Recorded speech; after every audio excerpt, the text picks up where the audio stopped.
We're here with Mike Baxter from Go Atlas, where we're going to be discussing the 5 key strategic questions that corporate leaders need to answer in order to help solve the climate crisis. Welcome, Mike. We're ecstatic and honored to have you with us here. Thank you. It's great to be in this exciting event. Looking forward to it. So we're aware that you recently published a book called The Strategy Manual, where you believe that corporate strategy is key to ensuring sustainability and obviously playing a role in solving this climate crisis that we're dealing with. Can you tell us a bit about that background and your point of view on solving this dilemma? Of course. So I think one of the really important things is that if you put climate crisis and sustainability in a strategic context, it changes the conversation completely.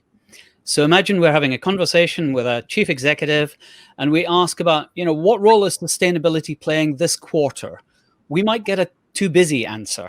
Oh, I'm really busy this quarter because I've got to hit my targets. Now, if I hit my targets this quarter, next quarter, I'm going to be doing some really great stuff with sustainability. Move it into a strategic context and that too busy question goes away, because strategy is all about transformational change over the long term. So a strategy might be 5 years. In 5 years' time, climate crisis is going to be a lot more obvious and probably a lot more severe. So can I really afford to write a strategy now that's going to finish in 5 years' time and doesn't say anything about sustainability? So if we get sustainability and climate issues embedded into strategy, and there are particular ways of doing that I will come on to in a moment or two, I'm sure. But if you get them into the strategy, that's not a commitment imposed externally. That's a commitment by me, the organization, saying, I'm committing to doing something myself of my own volition as part of my strategic agenda for the future of my entire organization. That's a powerful tool. That is. Okay, so let's say I'm a board member and I've just been handed our new strategy to sign off. What should I be looking for? So there's clearly a whole bunch of things, because we've got to make sure that the commitments that we're looking for are sincere and they're realistic. So the first thing we've got to do is we've got to make a very clear distinction between strategy and strategic planning. So strategy should be concise, it should be memorable, and it should hopefully be really inspiring as well. Now, if it is all of those things, it has also got to be long-lived, and it should be designed to not change. Now, I say designed not to change. Clearly, you consider what sort of crisis we're in right now, and it's going to be a pretty robust strategy that's going to survive a pandemic. However, it should be designed not to change. So it's really important to try and get sustainability and climate issues as headline commitments at the top of the strategy, not buried down in the detail of the strategic plan, because strategic plans change. They're designed to change. They're designed to take account of changing circumstances and how we achieve the transformation we've committed to under these changing circumstances. So what are the things that we've got to look for? We want it in the strategy, not in the details of the strategic plan. We want a headline commitment, but we've also got to think about what kind of stuff are we going to put in there. So number one, I would say, let's think about analysis. Where am I? What kind of commitment have I previously made, or what kind of circumstance do I find myself in relation to sustainability questions? Am I doing pretty well, or am I doing shockingly badly?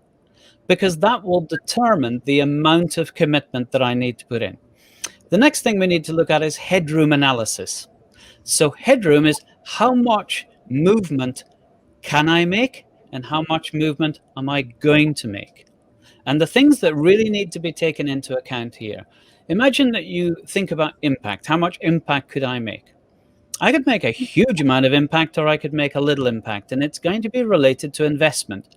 So we've got to get impact and investment balanced. We've also got to get time scale. If I want to do things quickly, I've got to spend more. And we've got to think of risk. If I do things quickly and really on a large scale, I may be incurring quite a lot of risk for my organization. Now, the magic of strategy is getting those in balance. So how am I going to get the right level of impact from the right level of investment over the right time scale with the right kind of risk? That's tricky, but it's got to be worked at, and you've got to get it right. Once we've got that, then we can make commitments. And the final thing we've obviously got to do is we've got to think about how we're going to measure it, because there's no point in saying I'm going to do it if I haven't measured whether I've actually done it and whether it's had the outcome that I wanted to have. So quite a lot can be done. It's not actually particularly black magic. It's quite systematic. It's quite a rigorous, thorough process, but it's got to be done well, and it's got to be done systematically, and it's got to have a strong evidence base. But given all of those things, just think how much better we're going to be in 5 years' time, having committed to transformational change in our strategy and having measured it effectively to show that we had the impact we intended. That's a great place to be. Thank you. I mean, measurement is critical in the success of anything, right? Measurement is what we use as a benchmark or as a sign to say that, you know, we're performing well or we're not performing well. Analytics come through. So it's very interesting to hear you say that this is a very crucial factor.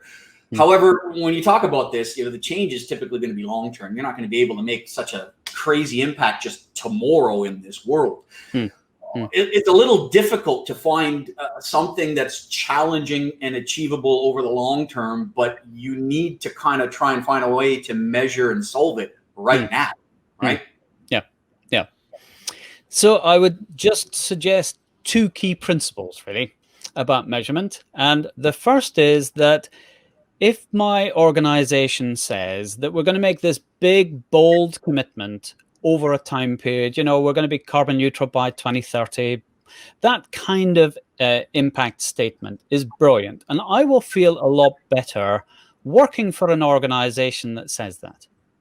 But I'll feel a lot better still if that organization tells me what I can do about it. You know, how can I make my contribution? What is it that me and my team, let's assume I'm, you know, miles away from the senior leadership team. I'm a frontline operator. I'm dealing with customers or suppliers on a regular basis. What is it that I can actually do to make a difference? And how can I help contribute to the big goal that the company has actually set up in the first place? So that's the drill down. Now, the drill down is great because it gets me engaged and it gets me involved and it makes me feel like I'm actually doing something to help. That I think is vital. What we now end up with is dozens and dozens of little initiatives. And we've got to make sure that they add back up again and make sure that the big impact we've committed to is actually going to be brought about by all of these little initiatives that we've set in course with the frontline teams. Now, this is the second principle. So drill down is the first one. Get it to your frontline teams. Aggregate back up is the second principle. They must all add up to a substantial impact. Now, here's the challenge. When we start aggregating things up, we get into compromises and conflicts. So let me give you a very general example. We get to the stage where we say, right, we're going to take more pollutants out of our production system. That's great. We can do that. It's going to cost us more energy.